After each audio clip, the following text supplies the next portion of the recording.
This episode is sponsored by Artifacts. Artifacts is based out of Front Royal, Virginia, and is a fellowship opportunity for Catholic men. Each month, they gather to network, socialize, and hear from inspiring speakers, building brotherhood, strengthening faith, and creating opportunities to grow together. For more information, go to www.artifacts.life or follow on Instagram at artifactsgroupva. This upcoming Friday, April 17th at 7 p.m., Artifacts is hosting the first ever pitch night. So it's a Shark Tank style pitch night, complete with judges and a live audience, I guess you'd say. And so I've been given the opportunity to interview the three people that are pitching their business idea. So the first up is Mr. Stephen Pilon, and I've got a little bio that was sent to me. And I'll read it out, and then you can let me know if anything's incorrect so they can correct it before Friday. All right, so Stephen Pilon graduated from Christendom College in 1992, majored in philosophy, and then attended Catholic University of America later on in 1997, where he received a master's in library science. He's worked at Christendom for 34 years as a librarian and database specialist, and serves on the accreditation committees for Christendom and other colleges.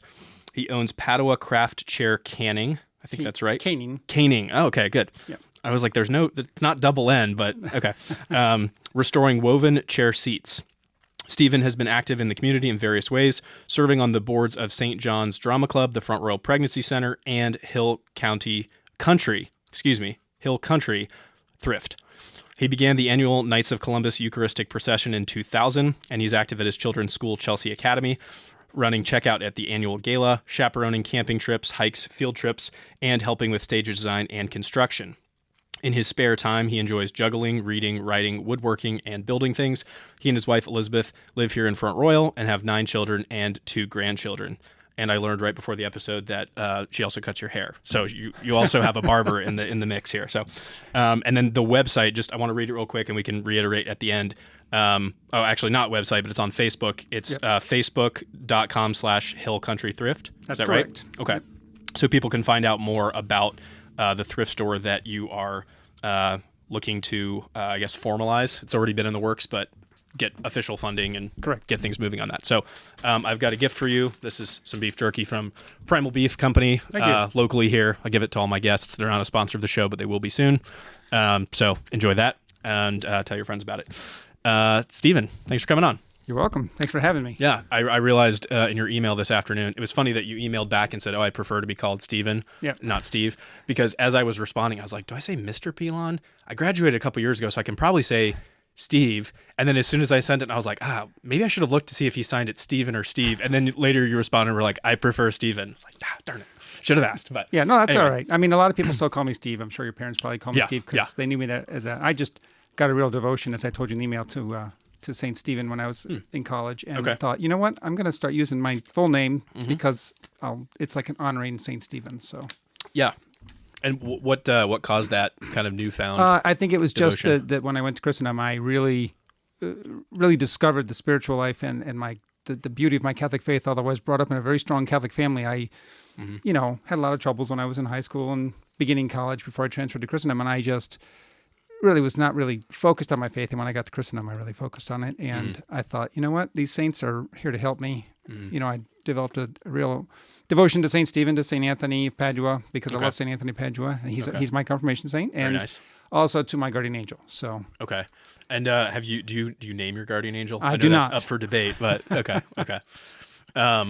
So this thrift store idea, you're going to be presenting a different version of the pitch to the judges. It'll be a little bit shorter, probably more specific about what you want money-wise. But give me the long elevator pitch of, I guess let's start with why a thrift store. Okay. And what's behind it? What's in it for you? Not in a financial sense, but like why is that the thing you want to focus on? Sure. So let me actually start with the name, Hill Country Thrift, because people ask me, how did you name it? We live in the hill country of the northern Shenandoah Valley, so it fits. It fits here. But more importantly, in Luke 1:39, Mary went with haste into the hill country to help her cousin Elizabeth. And of course, she was helping her because she was pregnant. And that's what we're trying to do, because Hill Country Thrift is although I only came up with the name a little over a year ago, I've been thinking about this for almost 15 years now. Because one day I was standing just around the corner here over on Royal Avenue. I think it was pretty close. I don't remember exactly when the pregnancy center opened up in the location they are now, but right next to it at the time, it's where Soul Solutions is now. But at the time, it was just coming empty. And I thought, wow, that'd be a great place for a thrift shop, and it could support the pregnancy center next door. And because we got lots of people that could volunteer, we got lots of people that could donate stuff, lots of people that would shop here. We could even have vouchers and things so that the people at the pregnancy center, that the clients could come over and shop for nothing and get things that they need that the pregnancy center can't get them. Okay. And that's when it sort of took root in my mind, and I thought, I want to do this. But I wasn't ready to do it at the time. I still had young kids then, really busy with lots of different stuff. And I thought, well, I'll just keep thinking about it. And so I kept thinking about it, praying about it. And over the last about 5 years, probably about 3 years ago, maybe 3 to 4, I was asked to join the board of the pregnancy center, which I had been supporting for a long time, my wife and I. And when Greg Bodo asked me to join the board, I prayerfully thought about it and decided, this is a good thing. I'll do this. And then I started talking to him about this idea also of a store. And he said, I love the idea. Now, it can't be part of the pregnancy center because it really wouldn't fit with the mission to sort of muddle it up like that because it gets a little confusing. He said, boy, if you ever want to start it, though, that would be a great support for the pregnancy center. And so I just kept thinking about it. Okay.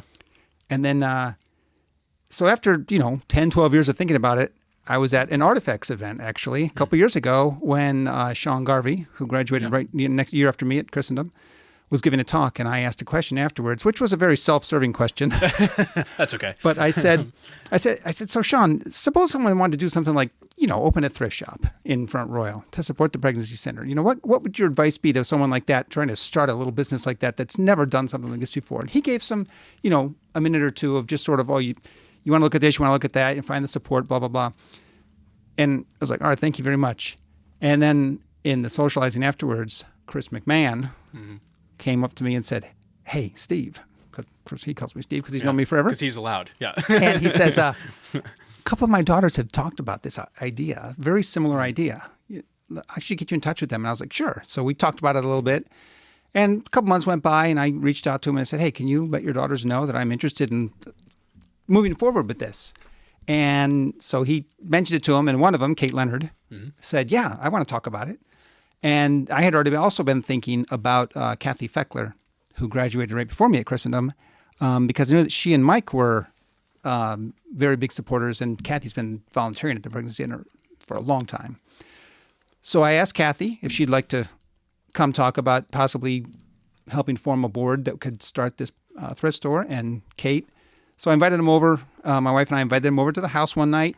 And when Kathy showed up, she said, I brought Mike along. Is that okay? And of course, I razzed Mike about it. But the four of us, Kathy, Mike, and Kate, ended up forming a board and forming the Hill Country Thrift. And at first, we didn't have a name. I mean, I was telling them what I liked, but they were like, well, let's think about what we could, I'm not sure they were convinced at first, but after they thought about it for a little bit, they were all like, yeah no, we like the name. Because when I explained it to them, just as I explained it to you, they were like, no, that sounds really good. Yeah. Well, I like that it's biblical, but it's not in your face biblical. Yeah. Not that that's necessarily a bad thing. Right. But if it was like Proverbs 25 thrift, you'd be like, okay, this is clearly Christian or Catholic, which maybe is good, maybe is bad. Yeah. But with this, I like that it's has an undertone of that. And the whole idea that it's hill country, Shenandoah Valley is a hill country, so it's beautiful. And actually, I brought a gift for you. Oh, well, thank you. You'll recognize that picture? Yes, I do. Mr. Wingate. Mr. Wingate's picture of the visitation. He told me I could use that picture on a prayer card. Okay. So we made those up, and I'll be giving those out this weekend, Very nice. Friday as well. Okay. Just has a little prayer for people to pray for us that we are successful. And so it's funny, after that first meeting I had with Mike and Kathy and Kate, about maybe a week or two later, I was at a soccer game, one of my daughter's soccer games, and I was talking to one of the many lawyers that we know in town, and he said, well, about this whole idea, and he said, are you set up as a 501c3? I said, well, no, we've got to figure all that out. And he said, I'll take care of it. And so within about 2 weeks, we were registered as a Virginia non-stock corporation in Virginia. Wow. And then it took about maybe 6 weeks or 8 weeks or something like that, which is pretty fast. We had our letter from the IRS saying that we had been approved as a 501c3, so we could take donations. Okay. We went to the bank, set up an account, and ready to start taking money. And so very cool. That really kind of got us started. And then, of course, I started talking about this idea to everybody I could. Sure. So tell me about, I know you've done, a couple of my siblings, I think, went to one of the events that you guys did. How did that come about? Obviously, the idea is to get people interested, to promote it, but did you just rent a space for a day and have people bring stuff? Did you already have stuff that you were thrifting? Well, what was that process? We were talking about this from the beginning about, okay, we got to start raising money because if we want to have a brick and mortar store, you got to have money to start. You can't just start it. Honestly, it would be great to just say, you know what, I'm going to trust in the Lord, it's going to work. But there are realities you have to face. And, Christ says in the Bible, you got to be wise as, the people of the world and make sure you do things correctly. And that's great. And so we're taking our time. The board really has been good for me because I would have been just like, let's go. But they were like, no, we got to get some money together first. Okay. And Kate's an accountant and Mike's a businessman and, Sure. So we were really going through stuff. We said, okay, let's do something that can raise money and let's do something that fits what we're doing. So let's have a rummage sale. Okay. So my idea of a rummage sale was like a big yard sale, right? Sure. So I said, okay, well, let's see if we can find a place to do it. So since my kids go to Chelsea, I asked Chelsea and they said, yeah, you can use the gym at the beginning of the summer. We're not using it for anything. Okay. Great. We got 2 days to use the gym at Chelsea. Where are we going to store stuff until then? Can't store it at Chelsea because they got school going on. So I said, well, right near Chelsea is Seton Home Study. So I went to Seton Home Study and they said, yeah, you could use our warehouse to store some stuff in. Wow. Okay. I don't think they knew what they were getting into because semis are pulling in. We ended up, we ran 4 Saturdays every other Saturday for about 6-8 weeks. And, we were bringing stuff in. Some of the people from Seton there were helping us. Jim Shanley was a great help. I mean, he was there every single day that we did it. And we just started packing stuff on pallets. The first Saturday that we did it, we got up 2 or 3, maybe 4 pallets worth of stuff, which was great. I thought, man, this is amazing. We're going to have so much stuff. I wasn't ready for the next time we did it 2 weeks later. Everyone heard about it by that point. Yeah. And, what happens when you hear that, oh, someone's taking stuff? You can get rid of it. Right. Everybody's like, I got all kinds of stuff I want to get rid of. Yeah. So we got so much stuff that I had to call in kids and other friends and stuff to come help put it all on pallets.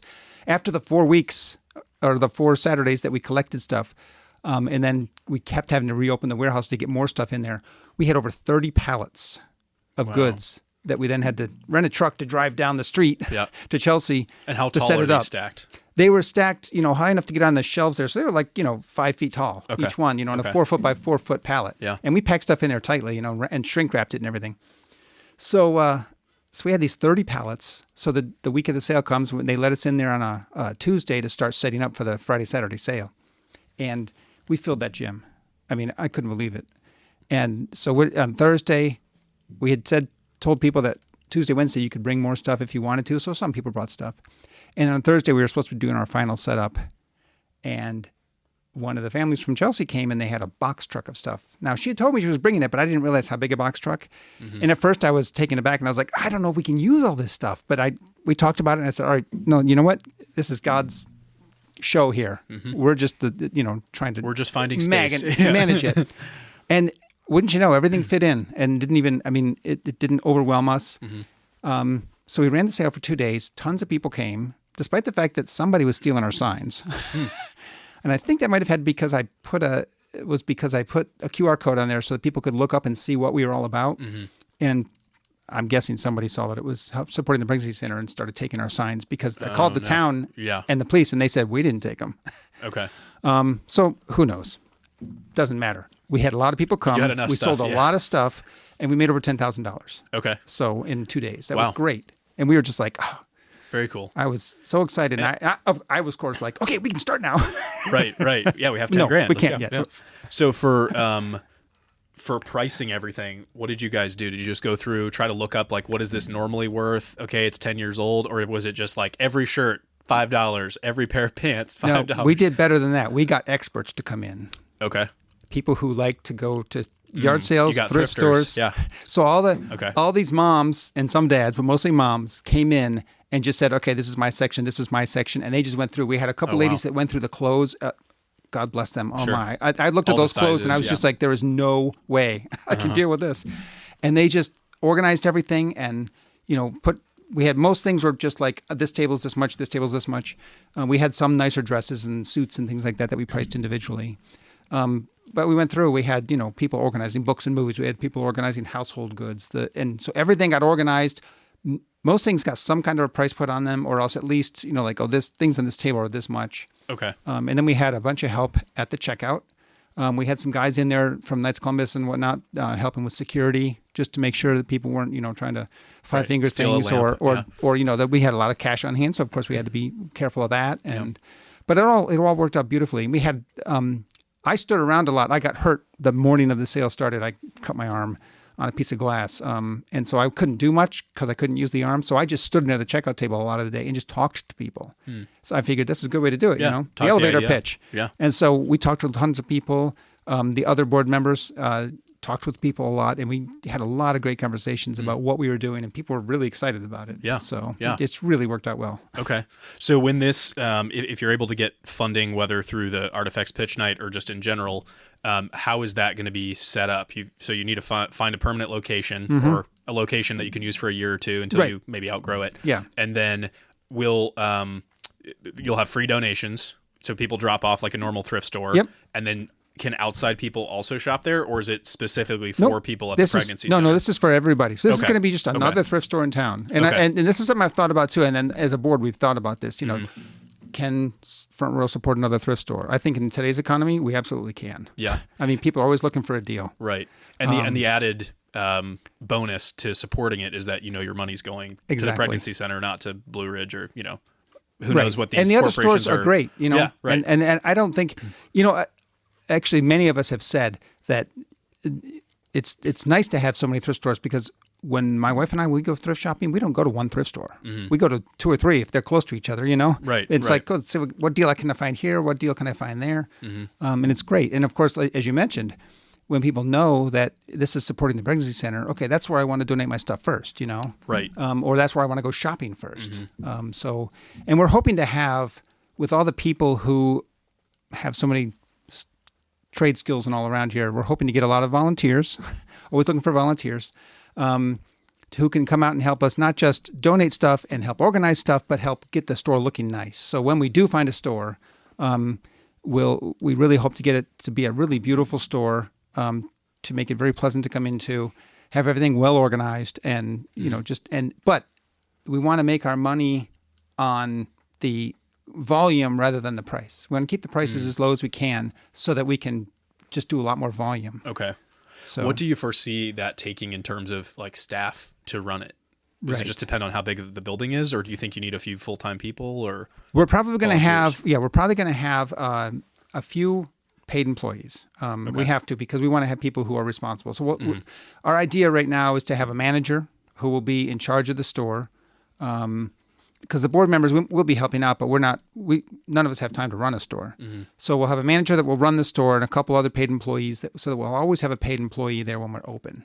Okay. And then lots of volunteers to help do the organizing. Some things will have to be washed before they're put out, so people volunteering to do that. People pricing, just walking the store and fixing things up during the day, whatnot, answering questions. But so just like Blue Ridge or other places, having a lot of volunteers who can help out. Okay. And are there going to be parameters for what you'll be accepting? So I'm just thinking practically, if you have a small storefront, it might be better to have clothing and jewelry and shoes, not large furniture, bed frames and couches, because, people can use those and they may buy them, but if it's taking up a majority or a large, percentage of your space, that might not be good for making money. Right. So it's all going to depend on how big a store we have. So, I mean, we've thrown about some different ideas, but we think that probably at first we're going to have to sort of hold off on any larger furniture. Maybe I'll take some smaller stuff. But one idea we had was if we had a place where we could store some larger stuff, we could have like pictures of it, or, let people know that, hey, we've got stuff. If you're interested, we'll tell you what we've got. We can bring it here. And so there's different options that we're working with. But if we're going to be, most likely we're going to be in a smaller place, because the way we've been doing the budgeting, it's going to be for not a huge place to start with, because you have to start somewhere. Yeah. So, and would you use, if you did have like storage units with furniture, would you use like Facebook Marketplace to try to sell those, or would it all be through like a a system within the store? I don't know. Okay. Because we haven't even gotten far enough to even start looking for a system and all that. What kind of a POS would we use? What kind of, how would we do the pricing? How would we do all this? So it's a lot of stuff, and that's another thing that we'll be looking for eventually is some volunteers that will help us, get a website up and going. Because right now we're just using Facebook to get a actual system to run the store, to think about the advertising and all this other stuff. Lots of things to think about, but hopefully we'll get a lot of people to help us out with a lot of those aspects. Right. Yeah, I'd be interested in what that software looks like, because I would assume you could use something like what like Lowe's or a Home Depot would use for like what we have in stock, how many there are. You put a barcode on it, you can scan it, and kind of do it that way. I don't know how the thrift stores around here do most it, of them have barcodes on things so that they just scan it when you get up there. Okay. So and the point of sale systems are all fairly similar. And I did do a little research last year when I was thinking we were getting closer than we actually were. And there are a lot of thrift store POS systems that are available. Okay. So that you can do things like, mass discount things and all. Because like a lot of places do things like everything you put out this week sells at 100% of the price. And then after it's been there for a week, it's become 75%, then 50%, then 25%. Like then you just got to get rid something. of it. Yep. Yeah. Exactly. Okay. So for your for the actual pitch, when you go up in front of people, what's the really short version of this? You've told me kind of the longer version. Yeah. And so for people in the crowd, I'll be there. If I'm in the crowd and I say, hey, I would love to donate, up front, is my money just going towards getting a building? Is my money going towards paying the employees a year of salary? What is there a breakdown? Can I pick what I can donate to, or is it just lump sum? Right. Well, we will have we'll have a few slides, and one of the slides will show sort of a estimated or projected breakdown of the cost for the first year. Okay. And we're figuring that we want to have enough money so that we can run without selling a single item, without relying on any sales for the first 4 to 6 months. Okay. Now, of course, we will have sales. Sure. But the idea is we want to make sure that can be self-sufficient from the beginning. So we want to. Our goal is to raise roughly $90,000, maybe up to $100,000. Okay. We've got about 25 right now, so we're a good quarter of the way there. But that money will go about. I don't have the exact numbers right now, but I think about 25%, maybe 35% goes towards just rent. Okay. And we're hoping to find a place in the downtown area, either on Main Street or close by. Would Main Street be preferable? I think so. I think so, but I'm not sure. I mean, because the parking's not the best, but it's a lot of foot traffic. Get a lot of people on the weekends, whatnot. But then you've also got another probably 25 or so % at least that's going to go towards the employees, and everything. You got all the expenses there, and then we've got to get equipment. Shelving racks, clothing racks, all the stuff to tag stuff with, everything. We have some of that because we had to buy it for the thrift sale or the rummage sale, but there's a lot of stuff to buy for that, to do that. And then you've got to think about insurance, utilities, all those things. So basically we'll have it broken down to say, here's all the things that we need to have for this first year or the first 6 months or so to get us going. Okay. And the big pitch is that, hey, your investment is not an investment in, you're going to put money in and you're going to get money back. Right. We're a nonprofit. Nobody's getting a profit out of this, except for the pregnancy center that we're going to be donating to. Right. But the profit, in air quotes, that you get out of this is that you are basically fulfilling some of the corporal works of mercy. That you're helping to get a place going that's going to help people out. Right. Obviously the ones we're helping are the pregnancy center.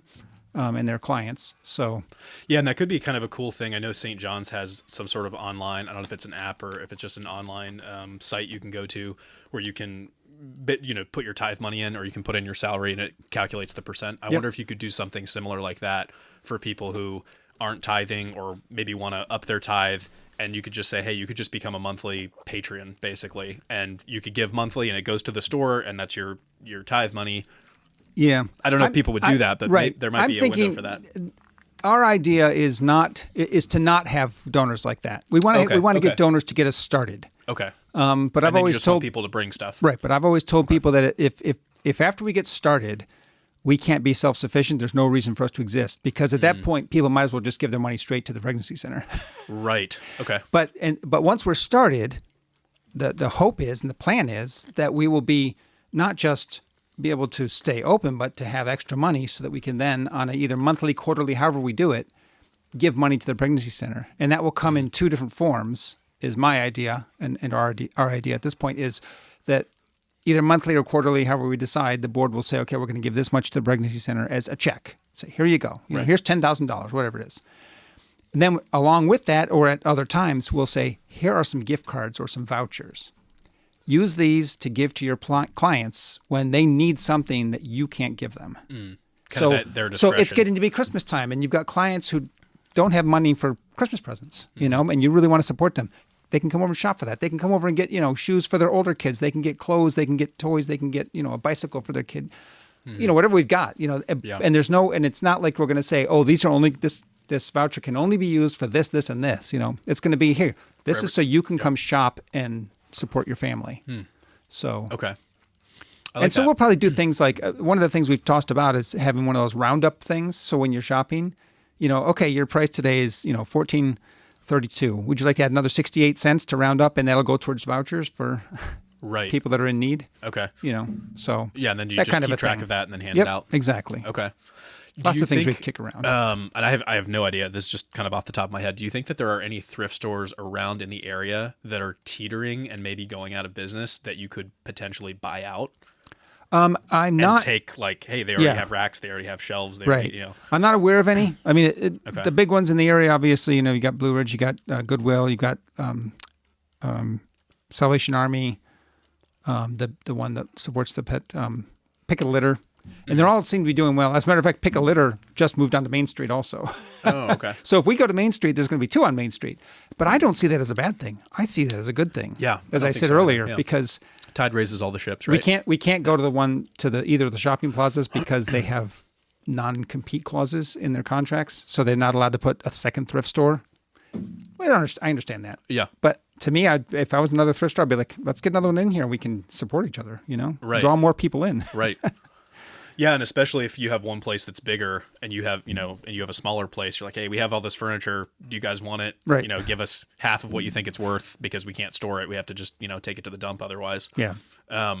What do you think the best process is for like, I guess I'm thinking to keep everything in house is probably best. So like, are you guys looking for a place that potentially has like a washroom or like utilities set up in the back where you could do the washing and drying? That would be ideal. Yeah, we've talked about that, and it definitely would be something that we would love to have if we can do it. Mm-hmm. So you know, there's lots of different ways to do that, and you know, options available. And people keep asking me, you know, hey, do you have a store yet? Where is it going to be? And I was like, well, I got to raise money first. Need the cash. I mean, as I said, we've had a rummage sale. We had a trivia night. That we hosted over at Christendom back in January, and that was very successful. We made another $10,000 plus there. Wow. Very cool. And we've got a couple more fundraisers coming up besides the pitch night, which hopefully the pitch night will bring in some money. That would be great. But we do have we're going to do another trivia night probably in August. That's our plan right now. And we're going to do a cash raffle too. That's a pretty big payouts on the raffle, like about $12,000, $13,000 worth of prizes. So wow.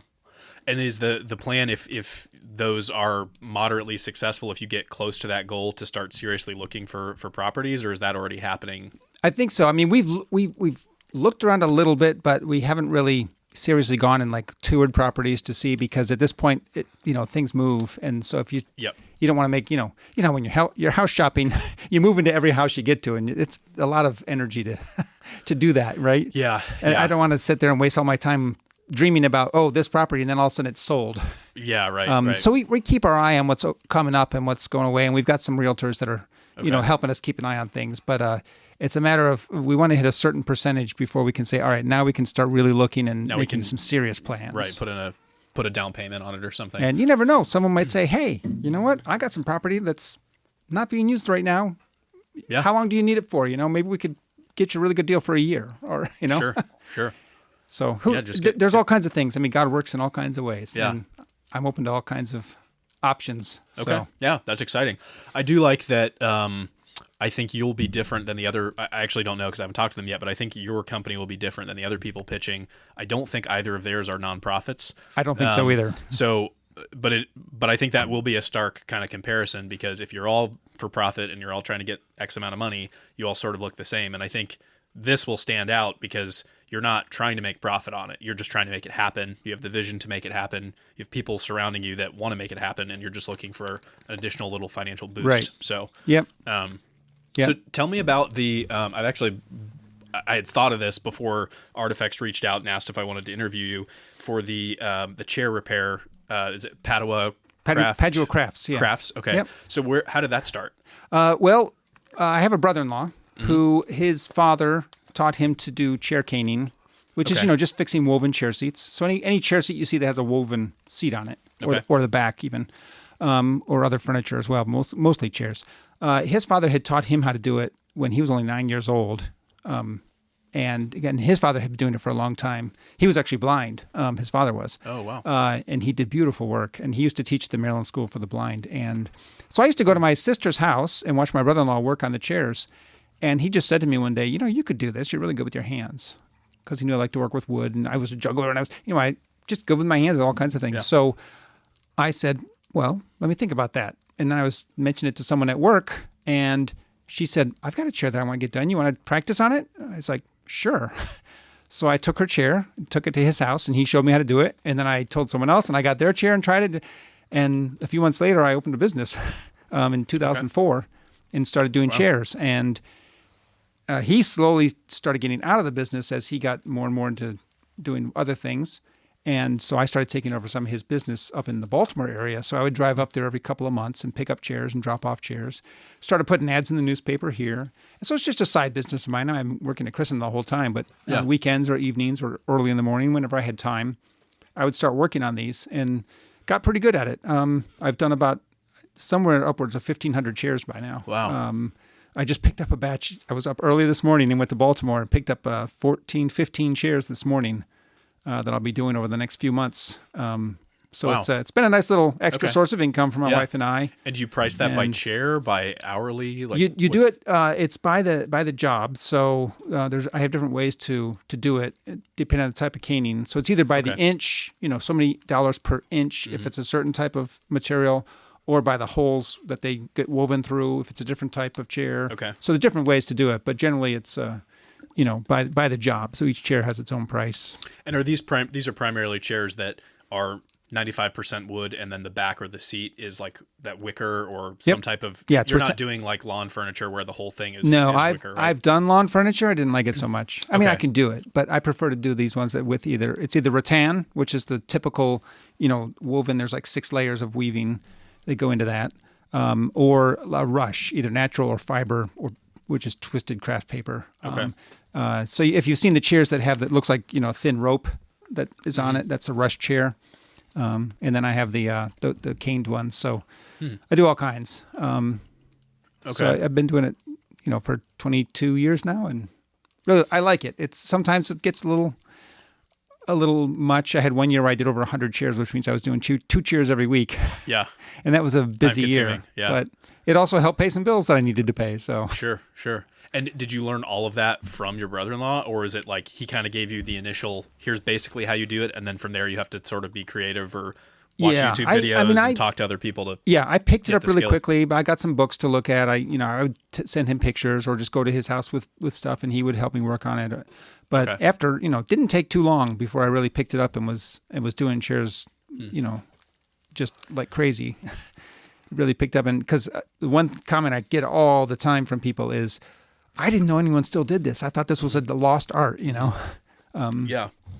And I guess it depends on the quality of furniture too, right? If you have a chair that has that, but it's not in great condition, they'd probably be better off buying new chairs. Yeah. But if it's like a really nice vintage chair, or maybe it's sentimental or something, people will still pay for that. A couple good examples for that. You get people who come to you with something that they got for $10 at a yard sale, right? Uh-huh. And they're like, oh, can you redo this for me? I'm like, oh yeah, that'll be, $158. And they're like, oh.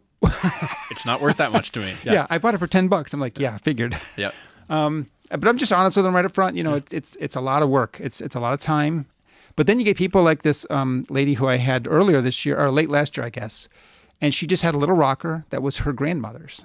So this thing is, probably 100 years old. Yep. And she just wanted to get it fixed because it's been in the family for so long, and Right. and it was just a tiny little thing, and cost like $120 or something like that. But she was just so happy to have it done, and something that has been in her family for so long. So a lot of them are like that.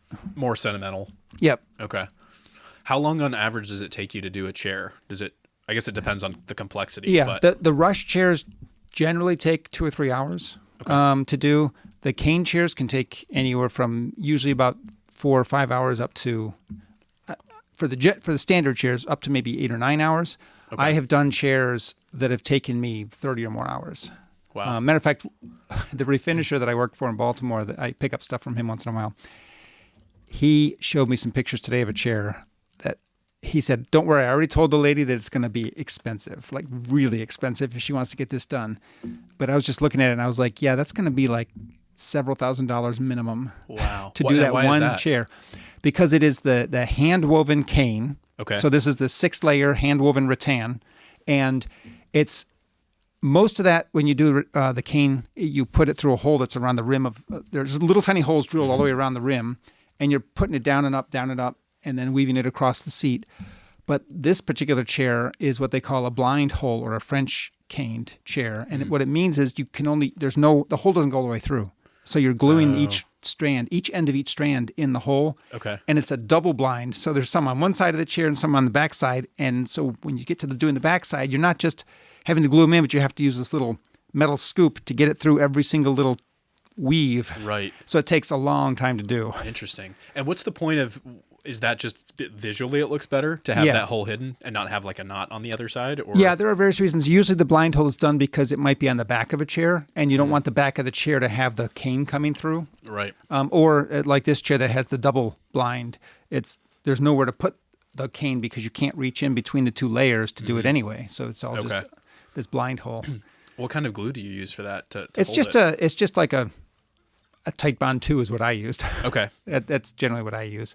And actually, it's funny because as you weave it, the weaving holds and hold the layers hold each other, and so you don't really have to glue it till the end. And I just use little pegs to hold it in the meantime. I love, like so many things, I like to look at the caning as something that's not just a utilitarian thing, but it actually, as I'm doing it, because I'm looking at it so much, if I had I don't have a picture one right now, but send it to me. I'll post it. When you end up weaving the chair on this 6-layer weave, you've got two strands that go front to back, 2 strands that go side to side, and then these 2 diagonal strands. And each little hole that you see in the seat then is comprised of 8 little pieces that are each supporting the one next to it. So they're each supporting one and being supported by another. And I love that because it's this idea that you can support someone, but you've also got to be supported by someone, So it's almost like this spiritual There's aspect the philosophy of it. major coming out. Yeah, exactly. And it's wonderful. I mean, yeah. I remember years ago, my uncle, Father Pilon, when he was at Christendom, was doing an office one day, and he said to me, "Hey, I was reading the office this morning, and it was Saint so-and-so, and I can't remember who it was." He said, but he was talking about his mother, and she was a chair caner, and how she loved doing it because it gave her so much time to just meditate and think and pray. And so a lot of times I'll do that as I'm working on chairs. I'll just really think about things. Sometimes I tried watching movies, but it distracts me too much, and then I can't work. I listen to books a lot. Okay. I did a lot of like Father Mike's Bible in a Year while I was doing that. On that 9-hour chair, you'll catch up like a full week. And different things. I have listened to The Lord of the Rings multiple times. Okay. I listened to the entire Hobbit on one chair one time. That's how you know the price is. Yeah. This is Hobbit price. Right. I actually have, when I'm doing that strands, those strands, you have to like weave it, you pull it all the way across here, and then you turn the chair on and you pull it all the way back, and then pull it all the way back again. And you usually can do like 10, 15 of those before you have to start a new strand. And when I get down to where there's the last 2 pulls across, I call it my Hobbit run, because I have to go there and back again. Wow. So I'm always pulling really in, digging deep. I'm really pulling in all this stuff. Obviously I have a lot of time to think. Yeah. Do you find that I mean, I think it's with any kind of side job, there's a reason that you do it. Either you like it or it makes money. And then there's also the burden of having to do it.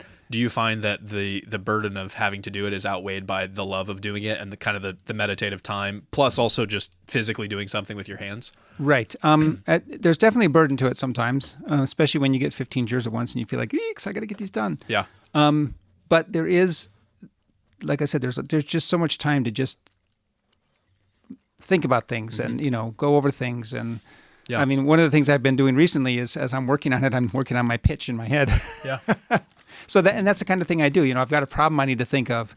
And I do the same thing at Christendom when I'm working, I'm working on programming something and I get stuck on something and I'll stand up and walk over and I keep juggling balls in my office. And so I'll just start juggling for, 5-10 minutes and it just helps clear my mind. And the caning does sort of the same thing sometimes. Yeah. So yeah, there's always going to be a burden, but there's always that sort of relaxing sort of, I don't have to really get through this that quickly because, even though the longer it takes me, the less I make per hour, but I'm not really doing it for that reason necessarily. I mean, yeah, it's supplementing my income, but it's also just something that I find enjoyable. So, when did, I guess kind of in the last 10 minutes that we have, I'm just personally curious, when did the juggling start? That's a good question. Why did it start? Yeah. Well, I can tell you that. I think one of my cousins told me it was in the summer of 1976. I was 8 years old, so everybody knows how old I am now. And her brother worked at the A&P down the street, and he used to juggle like cantaloupes at work and stuff when he was stocking and whatnot. And we thought, hey, if he can juggle, we can juggle, right? Why not? We can learn. So we just learned. But I don't actually remember doing that. She told me that story, and I was like, okay, I'll believe you. But I just know that I started juggling at some point, and I had no idea when. But I knew it was around that time. So it fits with what I remember. But I don't actually remember learning how to juggle. But I always just loved throwing things in the air and throwing them back up again and catching them. And matter of fact, we were cleaning the basement one time. My brother said, can you juggle anything? Because I was juggling Legos and whatever. And I was like, I don't know. What do you mean? He said, here. And he gave me a Tonka truck, a Barbie doll, and a puzzle piece. And I did them. And I was like, I guess I can. Yes, I can. Yeah. So, but then when I went to college, before I came to Christendom, I went to another state university as a physics major, and I met a bunch of jugglers. Oh, interesting. And that's when it really took off. Okay. And I started buying equipment, because before then I just would juggle whatever I could find. Then I actually started investing in equipment and learning how to juggle knives and torches and multiple things and juggling with other people, and it just was great. And I just learned more and more and more. So, did you ever teach other people how to juggle, or is that mostly I've taught some of my kids how to juggle. Okay. And I've tried to show other people. And anytime I do a little show for people, because people ask me sometimes to do it, I like to work in a little bit of okay, this is how you juggle. If you want to learn to juggle, you can do it, and this is how you do it. And because it's a little 3-step thing, and so I just figured it's fun. The kids love it, and even adults love it. I did it I went out to the Mother Teresa's sister charities, is that what they're called, out in D.C. One time and juggled for them out there. Oh. One of my nieces was volunteering out there cool. for a few weeks or months, and she asked if I would come out and juggle for them, and I did, and it was so much fun. That's awesome. They had a blast. Yeah.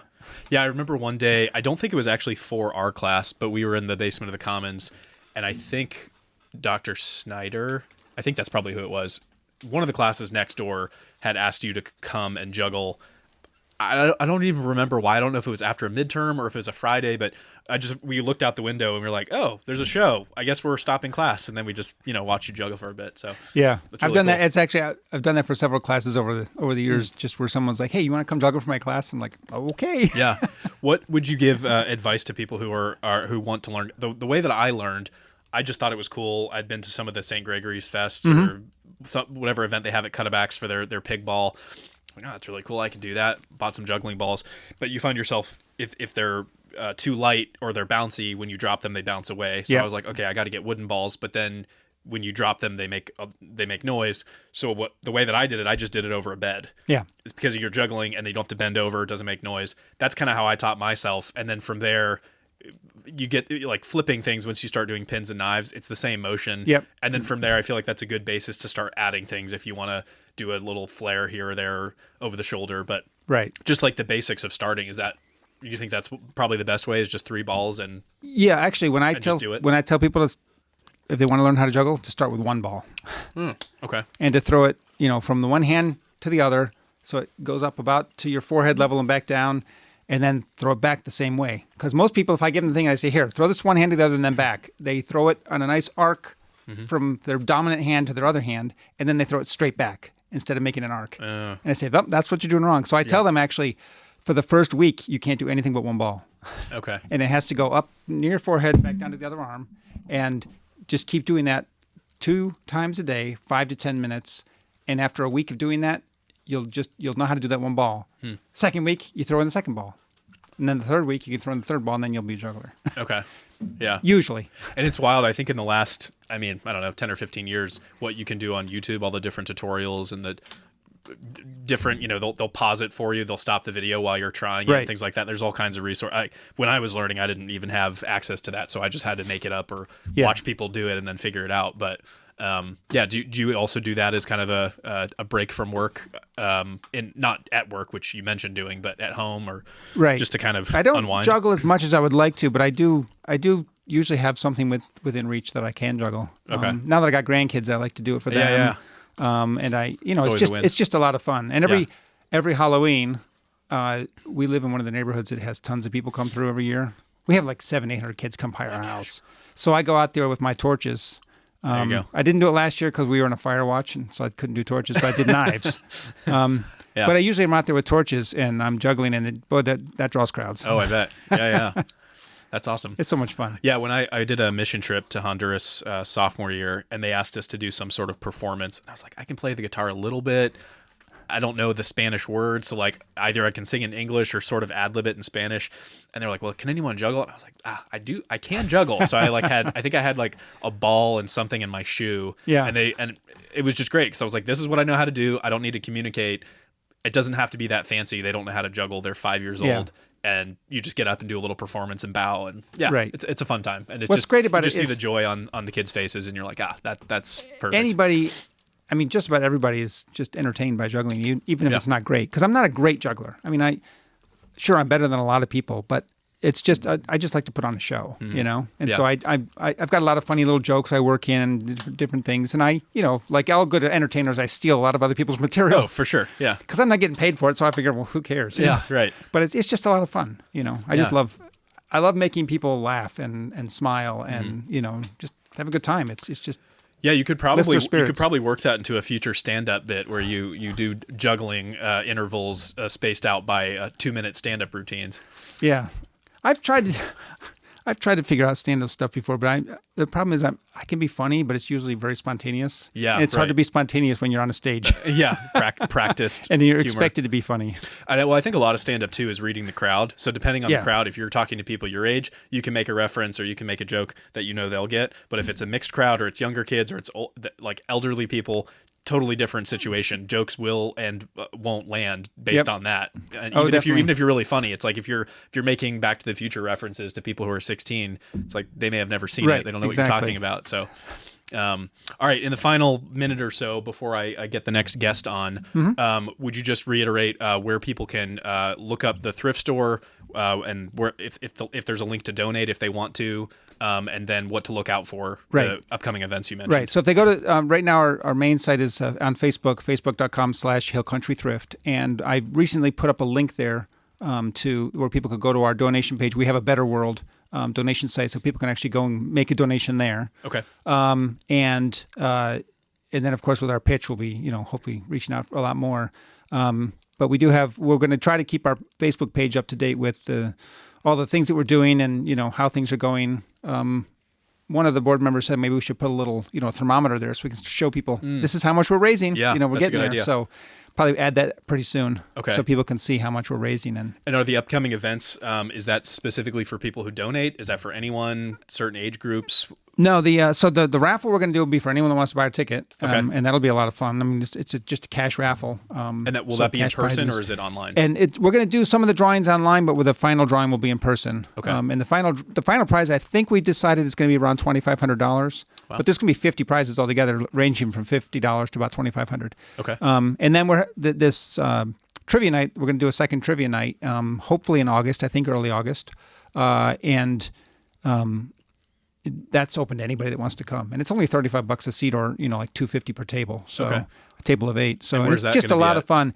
We're hoping to do it at Christendom again, but we haven't. Okay. I haven't verified that yet, so I don't know. We'll find somewhere to do TBD. it. Yeah, and Okay. but it was a lot of fun last time. Everybody that came just had a blast. Yeah. It was so much fun, and it's the prizes were just minimal little prizes, Yeah. but it's not really about the prizes that you win. No, It's about having it's about fun winning. and Yeah. competing against some other people, and just there was some good competition going on, and people just were really having a lot of fun. And were you coming up with the questions for this, or did you? Mike Brown Good. Okay. is our quiz master, Okay, and yeah. he's done this for years, and he has a whole Yeah. If you boatload start of in questions. Norway and walk 30 degrees blindfolded. Exactly. Yeah. Right. I mean, he's things Where like, do you okay, end up? you're in this city and you go this many miles, northeast. Where do you end up? And Bismarck? Yeah. Right. So Very it's a lot cool. of fun. Well, thanks for coming on. I Thanks for look having forward me. to hearing the shorter version of the pitch at the Artifacts Night. And if you'd like to come back on anytime, or if we have updates or there's events or anything I can help Great. advertise, I'd be happy to do it. All right. So, all right. Thanks Thanks for a lot, coming Ian. on. Thanks for tuning in, everyone.